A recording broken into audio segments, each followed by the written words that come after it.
ಹೆಂಗಿದೆ ಅಂದ್ರೆ ಬನ್ನಿ ಇಂಥವ್ರನ್ನ ನೋಡಿ, ಎಲ್ಲರೂ ಯೂನಿಫಾರ್ಮ್ ಹಾಕೊಂಡ್ ಬಂದ್ಬಿಟ್ಟವ್ರೆ. ಅರ್ಥ ಆಯ್ತಾ? ಒಳ್ಳೇದಾಗ್ಲಿ. ಒಂದೇ ಮಾತು ನಾನು ಹೇಳೋದು, ಈ ಸಿನಿಮಾಗೋಸ್ಕರ ಶಿವಣ್ಣ ಅವ್ರಿಗೋಸ್ಕರ ಒಂದು ದೊಡ್ಡ ಸುಳ್ಳು ಹೇಳ್ಬಿಟ್ಟಿದ್ದೀನಿ. ಬೆಳಗ್ಗೆ 8 ಗಂಟೆಗೆ ಸೆಟ್ಟಿಗೆ ಬರ್ತೀನಿ ಅಂತ ಹೇಳಿದ್ದು 5 ಗಂಟೆಗೆ ಎದ್ಬಿಟ್ಟು ಓಡ್ ಬಂದಿದ್ದೀನಿ. ಫಸ್ಟ್ ಸಿನಿಮಾ ಶಿವಣ್ಣ ಅವ್ರ ಸಿನಿಮಾ ಫಸ್ಟ್ ಶೋ ನೋಡಬೇಕು, ಮದುವೆಲಿ ಫಸ್ಟ್ ಪಂಕ್ತಿಲಿ ಊಟ ಮಾಡಬೇಕು.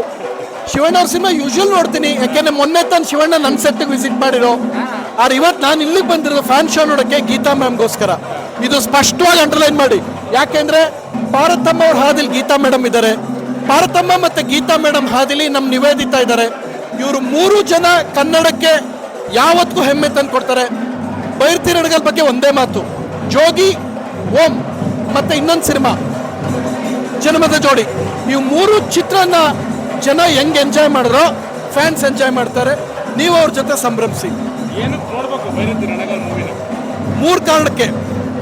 ಕನ್ನಡ ಸಿನಿಮಾ ಅನ್ನೋ ಕಾರಣಕ್ಕೆ. ಮೊದಲು ಶಿವಣ್ಣ ಯಾವ ರೇಂಜ್ಗೆ ಎಂಟರ್ಟೈನ್ ಮಾಡ್ತಾರೆ ಅಂತ ಹೇಳಿದ್ರೆ, ಅವರು ಯಾವತ್ತಿಗೂ 38 ವರ್ಷದಿಂದ ಇದೆಲ್ಲ ಶಿವಣ್ಣಂಗೇನು ಸ್ಪೆಷಲ್ ಅಲ್ಲ. ಪ್ರತಿ 2 ತಿಂಗಳಿಗೊಂದ್ಸಲ ಮಾಡ್ಕೊಂಬಂದವ್ರು ಅವ್ರು ಇದೇ ಮಾಡ್ಕೊಂಬಂದ್ರು. ಶಿವಣ್ಣ 2 ತಿಂಗಳಿಗೊಂದ್ಸಲ ಸಿನಿಮಾ ರಿಲೀಸ್ ಆಗುತ್ತೆ, ಸಂಭ್ರಮಾಚರಣೆ.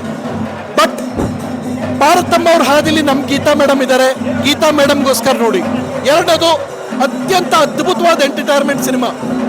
ಈ ವರ್ಷದ ಕನ್ನಡದ ಬೆಸ್ಟ್ ಸಿನಿಮಾ ಯಾವುದು ಅಂದ್ರೆ ನಾನು ಡೌಟೇ ಇಲ್ಲ, ಬೈರ್ತಿ ರಣಗಲ್ ಹೇಳ್ತೀನಿ. ಬೈರತಿ ರಣಗಲ್ ಮೂವಿಯಲ್ಲಿ ಮೆಸೇಜ್ ಏನಿದೆ ಅಂತೆ? ಒಂದೇ ಮೆಸೇಜು, ಒಬ್ಬ ವ್ಯಕ್ತಿ ಮಾತು ಕೊಟ್ರೆ ಹೇಗೆ ನಿಂತ್ಕೋತಾರೆ, ತಂಗಿಗೊಬ್ಬ ಒಳ್ಳೆ ಅಣ್ಣನಾಗಿ ತವರಿಗೆ ಬಾ ತಂಗಿಲಿ ರೇಷ್ಮೆ ಪಂಚ ಹಾಕೊಂಡು ನಿಂತ್ಕೊಳ್ಳೋದು ಶಿವಣ್ಣಂಗೆ ಗೊತ್ತು. ಅದೇ ತಂಗಿಗೋಸ್ಕರ ಒಂದು ಮಾತಿಗೆ ಕಟ್ಟಾಕ್ಬಿಟ್ಟು ಇಡೀ ನಾಡಿಗೋಸ್ಕರ ನಿಂತ್ಕೊಳ್ಳೋದು ಗೊತ್ತು. ಶಿವಣ್ಣ ಮೊನ್ನೆ ನನ್ನ ಸೆಟ್ಗೆ ಬಂದಿರೋ, ನಂದು ನೋ ಕೋಕನ್ ಶೂಟಿಂಗ್ ಸೆಟ್ಗೆ ಶಿವಣ್ಣ ಮೊನ್ನೆ ನೋಡಕ್ ಬಂದಿರೋ. 1 ಅವರ್ ನಮ್ಮ ಜೊತೆಗಿದ್ರು. ಇವತ್ತು ಅವ್ರ ಸಿನಿಮಾ ನಾನು ಮೇಡಮ್ ಮೊದಲೇ ಮಾತಾಡ್ಕೊಂಡ್ವಿ. ಒಂದೇ ಮಾತು ಹೇಳೋದು, ಶಿವಣ್ಣ ಅವ್ರಿಗೋಸ್ಕರ ನೀವು ಸಿನಿಮಾ ನೋಡ್ತೀರಾ ಸಂತೋಷ, ಗೀತಾ ಮೇಡಮ್ಗೋಸ್ಕರ 2ನೇ ಸಲ ನೋಡಿ. ಯಾಕೆಂದ್ರೆ ಪಾರ್ವತಮ್ಮ ಅವ್ರ ಹಾದಿಲಿ ಗೀತಾ ಮೇಡಮ್ ಇದ್ದಾರೆ. ಆ ಹಾದಿನ ಭದ್ರಗೊಳಿಸಿ. Only because of Geeta ma'am. ನಾನು ಇಷ್ಟೇ ಹೇಳೋದು, ನಮ್ ಗೀತಾ ಮ್ಯಾಮ್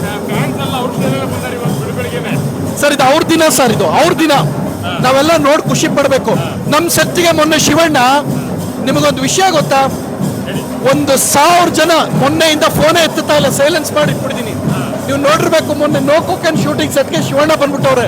ಶಿವಣ್ಣ, ಗೀತಾ ಮೇಡಮ್ ಎಲ್ಲ ಇರುತ್ತೆ ಅಂದ್ರೆ ಬೈರತಿ ರಣಗಲ್ ಪ್ರಮೋಷನ್ ನಡೀತಾ ಇದೆ, ನಮ್ಮ ಶಿವಣ್ಣ ನಮ್ಮ ಸೆಟ್ಟಿಗೆ ಬಂದ್ಬಿಟ್ಟವ್ರೆ. ಈ ಕಡೆ DKD ಸೆಮಿಫೈನಲ್ಸ್. ಆ ಡೈರೆಕ್ಟರ್ ಫೋನ್ ಮಾಡ್ತಾರೆ, ಪ್ರಥಮ್ ಶಿವಣ್ಣ ಇಲ್ಲಿ ನಿಮ್ಮ ಸೆಟ್ಟೆಲ್ಲ ಕೂತ್ಕೊಂಡ್ಬಿಟ್ಟವ್ರಂತಲ್ಲ ಅಂತ.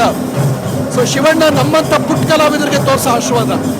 ಶಿವಣ್ಣ ಚೆನ್ನಾಗಿರ್ಲಿ, 100 ಕಾಲ ರಂಜಿಸ್ತಾ ಇರ್ತಾರೆ.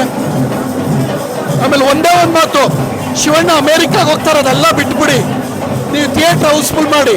ಅದೇ ಶಿವಣ್ಣಂಗೆ ಎನರ್ಜಿ. ಅದ್ರ ಮುಂದೆ ಇನ್ಯಾವ ಅಮೆರಿಕಾನು ವರ್ಕ್ ಮಾಡಲ್ಲ. Thank you.